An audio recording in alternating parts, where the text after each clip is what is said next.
Hard over. Head for that ship. Come aboard, beat to general quarters.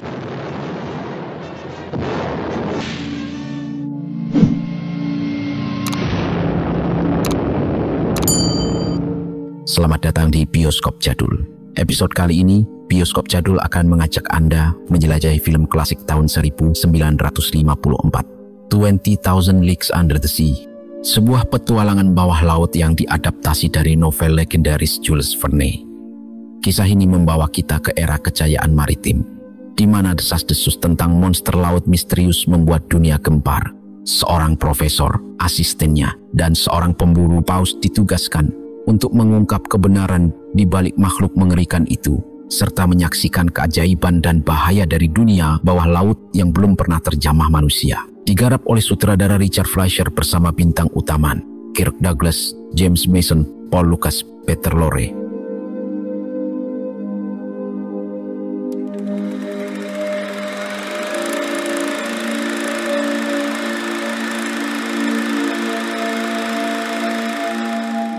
Pada tahun 1868, Lautan Pasifik menjadi panggung misteri yang menciptakan ketakutan di kalangan pelaut. Rumor tentang keberadaan monster laut yang menyerang kapal-kapal mulai menyebar, memicu keresahan yang melumpuhkan jalur pelayaran. Para pelaut berbicara dengan nada ketakutan tentang makhluk raksasa ini, yang konon memiliki kekuatan luar biasa menenggelamkan kapal-kapal besar tanpa ampun. Merespon situasi genting ini, pemerintah Amerika Serikat memutuskan untuk mengambil tindakan. Mereka mengundang Profesor Pierre Aronnax, seorang ilmuwan ternama, dan asistennya yang setia, John Sayles, untuk bergabung dalam ekspedisi ilmiah. Misi mereka sederhana, tetapi penuh tantangan, membuktikan apakah monster laut ini benar-benar ada atau hanya mitos belaka. Regardless of his own feelings into chance, every man aboard was on the lookout. Dalam perjalanan ini, mereka juga ditemani oleh Ned Land, seorang pemburu paus yang sombong, namun sangat terampil dengan harpunnya. Setelah berbulan-bulan mencari tanpa hasil, monster itu akhirnya terlihat. Bentuknya yang besar dan mengerikan membuat para awak kapal gempar. Dengan penuh keberanian, kapal penjelajah mereka menyerang dengan meriam. Tetapi upaya itu sia-sia. Monster itu malah menyeruduk kapal dengan kekuatan luar biasa.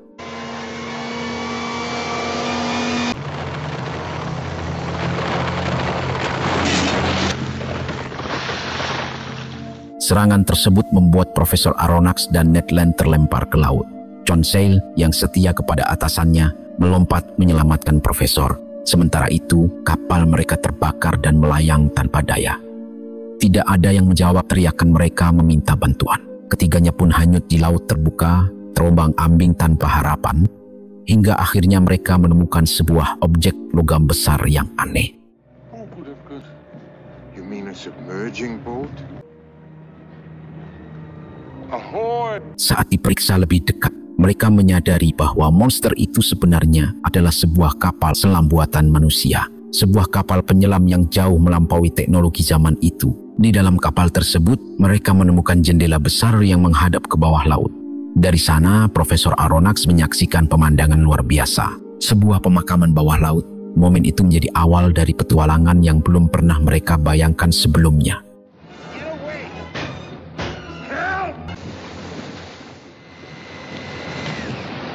Para awak kapal selam akhirnya kembali menangkap ketiga orang yang terdampar itu. Sang pemimpin kapal selam, Kapten Nemo, memperkenalkan dirinya. Ia adalah penguasa Nautilus, nama kapal selam itu. Setelah berbicara dengan Aronnax, Nemo memutuskan untuk mengizinkan ketiganya naik ke Nautilus dan bergabung dengan hidupnya di bawah laut. Kapten Nemo memperlihatkan gaya hidupnya yang unik. Ia mengungkapkan bahwa semua kebutuhan hidupnya dipenuhi dari laut.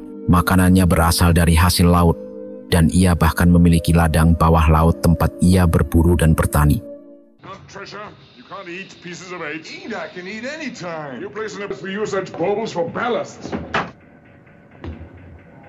Kepada Ned Land, Nemo dengan santai menjelaskan bahwa ia tidak memerlukan harta karun. Nemo menjelaskan bahwa ia hanya menggunakan emas dan permata sebagai pemberat kapal, bukan sebagai kekayaan. Namun, tujuan setiap orang di kapal itu berbeda. Profesor Aronnax sangat terpesona oleh kesempatan mempelajari rahasia laut yang disajikan oleh Nautilus dan kepemimpinan Kapten Nemo. Bagi Aronnax ini adalah mimpi ilmuwan yang menjadi kenyataan. Sebaliknya Ned Land hanya memikirkan cara untuk melarikan diri dan jika mungkin membawa pulang harta yang ia temukan di perjalanan.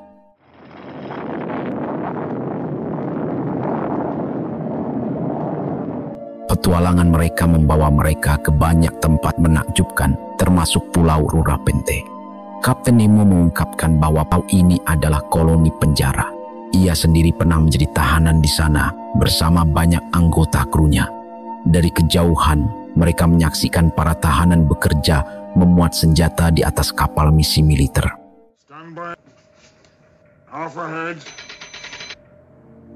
Nemo dengan penuh kemarahan dan dendam memerintahkan Nautilus untuk menyeruduk kapal itu, menghancurkan muatannya dan membunuh seluruh awaknya. Ketika Profesor Aronnax mempertanyakan tindakannya, Nemo dengan penuh emosi menjelaskan bahwa perbuatannya telah menyelamatkan ribuan nyawa dari perang. Ia juga mengungkapkan masa lalunya yang tragis. Sebuah bangsa yang ia benci telah menyiksa istri dan anaknya hingga tewas demi memaksanya menyerahkan rahasia teknologi kapal selamnya. Teknologi ini didukung oleh sumber daya misterius yang disinyalir bersifat nuklir telah menjadi alasan penderitaan Nemo. She won't answer her helm, sir. Stand full. Ketika Nautilus terdampar di terumbu karang di lepas pantai New Guinea, Ned dan Conseil diberi izin untuk pergi ke daratan guna mengumpulkan spesimen. Kesempatan ini dimanfaatkan oleh Ned untuk mencari jalan kabur. Namun, ia malah menemukan bahaya yang lebih besar dari sekelompok kanibal yang tinggal di pulau tersebut. Setelah melihat tengkorak manusia yang dipasang di tiang-tiang kayu, Ned berlari menyelamatkan diri dan kembali ke kapal dengan Conseil dikejar oleh para kanibal. Meski situasi tampak genting, Kapten Nemo tetap tenang. Dengan teknologi Nautilus, ia mengaktifkan arus listrik di sekitar lambung kapal, memaksa para kanibal mundur.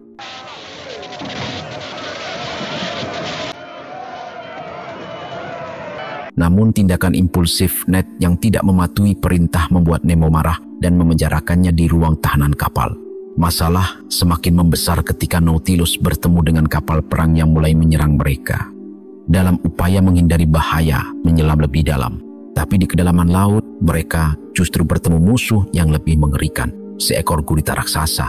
Upaya melarikan diri menggunakan arus listrik gagal dan gurita itu menyerang kapal. Ketika Nemo terjebak dalam lilitan tentakel gurita, Ned yang berhasil melarikan diri dari ruang tahanan datang menyelamatkannya.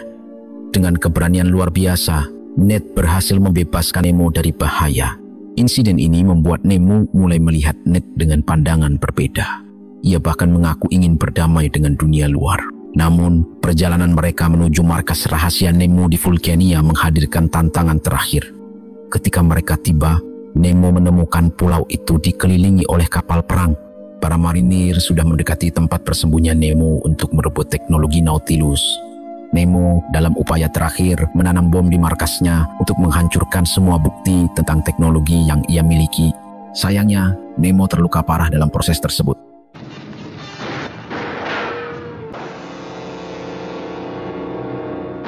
Dengan sisa tenaganya, ia membawa Nautilus menjauh dari Vulcania. Sambil menahan rasa sakit, Nemo mengumumkan bahwa ia akan menenggelamkan Nautilus untuk terakhir kalinya. Kru kapal yang setia hingga akhir memutuskan untuk menemani kapten mereka menuju maut.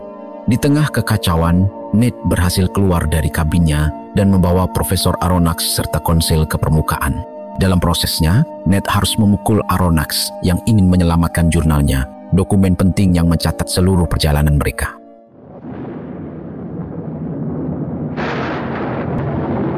Ketika Vulcania meledak dalam ledakan dahsyat, Nautilus perlahan tenggelam ke dasar laut bersama sang kapten legendaris. Di saat-saat terakhir, kata-kata Kapten Nemo terus terngiang di kepala Profesor Aronnax.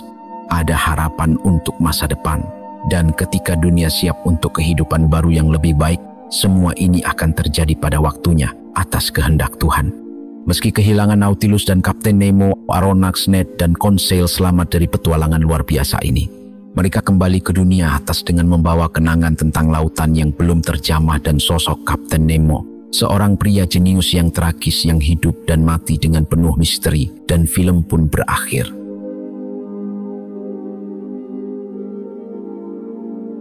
Kisah ini bukan sekadar petualangan, tetapi juga refleksi tentang kebebasan, balas dendam, dan hubungan manusia dengan laut yang luas dan penuh misteri. Apakah Kapten Nemo benar-benar pahlawan atau justru musuh dari peradaban?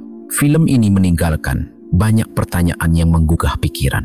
Terima kasih sudah menyaksikan alur cerita ini. Jangan lupa like, share, dan subscribe untuk konten menarik lainnya. Sampai jumpa di kisah berikut.